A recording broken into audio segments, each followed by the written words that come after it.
Zirgu sēta klājumi atrodami Dabas parka Daugavas loki aizsargājamo ainavu apvidū Augšdaugava, kas izvietots Latvijas-Baltkrievijas pierobežā un jau kopš 1998. gada apsaimnieko arī savu zirgu stalli, kurā šobrīd sev mājas raduši 14 garkājainie mīluļi, kuru kompānijā iespējams doties harmoniskās, ainaviskās izjādēs, kā arī iejūgt tos braucienam pajūgā vai kamanās. Zaļā certifikāta laureāti zirgu sēta klajumi piedāvā organizēt arī 2 līdz 7 dienas ilgus pārgājiens zirga mugurā, rejterapiju, relaksāciju, vingrošanu uz zirga un ekskursijas pa saimniecību.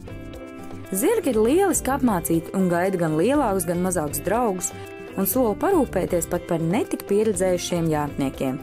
Zirgu sētā klājumi iespējams izbaudīt arī tradicionāli gatavot latgalisko maltīti un pārlaist nakti īpašā brīvdienu mājā, kas paredzēta garāko izjāžu kārotājiem.